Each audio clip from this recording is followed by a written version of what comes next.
નમસ્કાર દર્શક મિત્રો, જનરપન ન્યૂઝમાં આપનું સ્વાગત છે. હું છું આપણો મિત્ર કંચન પરમાર. આવો સાંભળીએ આજના મુખ્ય સમાચાર. વડોદરા મહાનગરપાલિકામાં સ્થાનિક સ્વરાજની ચૂંટણી પછી મેયર અને ડેપ્યુટી મેયરનું ગેજેટમાં નામ પ્રસારિત થશે.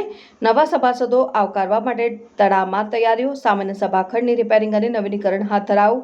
સ્થાયી ચેરમેન ઓફિસ બહાર સહિતની પ્રિમાઇસીસનું યુદ્ધના ધોરણે સમારકામ અને રંગરોગાન હાથ ધરાવું.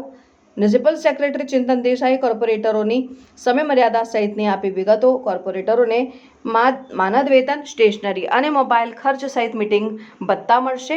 રાજ્ય સરકાર દ્વારા ગેજેટમાં પ્રસિદ્ધ થયા બાદ વીએમસીમાં સામાન્ય સભા બોલાવાશે. મ્યુનિસિપલ કમિશનર દ્વારા એજન્ડા કાઢવામાં આવશે. પહેલી સામાન્ય સભાના દિવસથી 5 વર્ષ માટે કોર્પોરેટર તરીકે રહેશે. અને મેયરની ચૂંટણી માટે પ્રક્રિયા છે. નવા નિયમ પ્રમાણે ફોર્મ ભરવા પડશે અને સ્ક્રુટિની થશે. ફોર્મ મંજૂર થશે. આવી નાની પ્રક્રિયાઓ થશે. કમિશનર મીટિંગ પ્રિસાઇડ કરશે અને મેયરની નિયુક્તિ થયા બાદ મેયર પ્રિસાઇડિંગ ઓફિસર થશે. ત્યારબાદ તે ડેપ્યુટી મેયર નિયુક્તિની પ્રક્રિયા હાથ ધરાશે. ત્યારબાદ મેયર 12 સભ્યોના નામ જાહેર કરાશે અને સામાન્ય સભા પતી જશે. ત્યારબાદ તરત સ્થાયી સમિતિની મીટિંગ થશે. મીટિંગમાં 12 સભ્યોમાંથી એક સભ્ય ચેરમેન પદ થશે. મેયર, ડેપ્યુટી મેયર, સ્થાયી સમિતિના ચેરમેન તમામનો સમયગાળો પહેલા સભાની 2.5 વર્ષનો રહેશે અને પાલિકા દ્વારા મેયર, ડેપ્યુટી મેયર અને સ્થાયી સમિતિના ચેરમેનને કેબિનેટ તેમજ મોટા કારની વ્યવસ્થા પણ કરવામાં આવશે. કલમ 30 એની હેઠળ અલગ પ્રકારની કમિટી બને છે. કમિશનર દ્વારા દરખાસ્ત આવશે. ત્યારબાદ અલગ પ્રકારની જે કમિટીઓ બનાવી છે તેના 9 સભ્યો અનેક ચેરમેન નક્કી કરવામાં આવે છે. પહેલી સભા જ કાઉન્સિલર તરીકેની પ્રક્રિયા ચાલુ થઈ છે અને આમાં કોઈ શપથવિધિ હોતી નથી. પ્રથમ મીટિંગમાં મેયર અને ડેપ્યુટી મેયર તેમજ સ્થાયીના 12 સભ્યોની નિયુક્તિ અને ચૂંટણી થશે. સ્વરાજ્યની ચૂંટણી પતી ગઈ, મતદાન થઈ ગયું, ઉમેદવાર પણ જીતી ગયા. હવે મેયર અને ડેપ્યુટી મેયરનું પદ કેવી રીતે મળે, શું હોય છે પાલિકાનો પ્રોસેસ? કોર્પોરેશનની ચૂંટણી થયા પછી તમામ ચૂંટાયેલા લોકોનું નામ ગેઝેટમાં પ્રસિદ્ધ થાય છે. ગેઝેટમાં પ્રસિદ્ધ થયા પછી માન્ય મ્યુનિસિપલ કમિશનર શ્રી પહેલો એમનો એજન્ડા કાઢશે અને તેમાં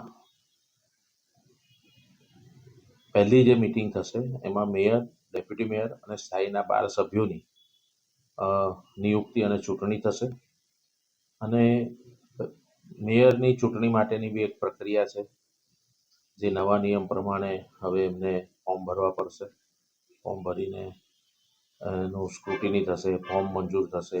આ જે રૂટીન જે પ્રક્રિયા હોય છે ચૂંટણીની, એવી એક નાની પ્રક્રિયા થશે અને એમાં કમિશનર શ્રી એ મીટિંગ પ્રિસાઇડ કરશે.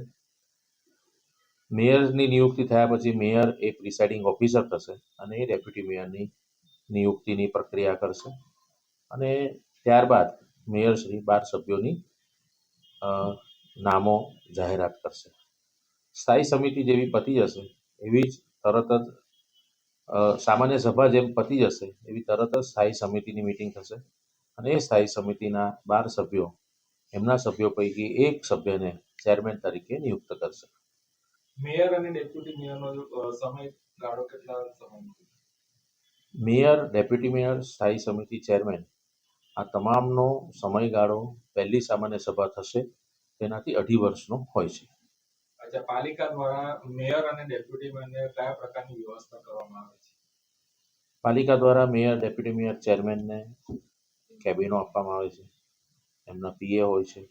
આ ઉપરાંત બધાને એમને ત્રણે ગાડી આપવામાં આવશે અને બીજી તો વહીવટી બાબત છે. એટલે એ સ્થાયી સમિતિના અધ્યક્ષ સ્થાયી સમિતિના મિટિંગો બોલાવશે અને આ બધું કરશે. એ વહીવટી પ્રક્રિયા છે. પણ જે સુવિધાઓ આપવાની વાત છે એમાં ખાલી ગાડી આપીએ છીએ, કેબિન આપીએ છીએ, પીએ આપીએ છીએ. અચ્છા, આ જે સ્થાયી સમિતિના જે રીતે સભ્યો ચૂંટાય છે એના પછી અલગ પણ બીજા વિભાગો જેવી રીતે 6 અલગ કમિટીઓ મૂકી છે, એની પ્રક્રિયા કેવી રીતે હોય છે? સામાન્ય રીતે પહેલું બોર્ડ બને પછી કલમ 30 હેઠળની વિવિધ કમિટીઓ બને છે. જેમાં recreation and cultural, water, drainage, PWD, estate management, આ બધી કમિટીઓ બને છે.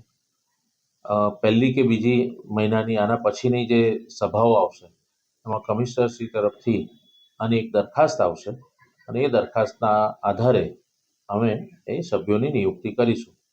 એક કમિટીમાં ચેરમેન, વાઇસ ચેરમેન હોય છે અને 9 સભ્યોની કમિટી હોય છે લીગલ સમિતિ સિવાય.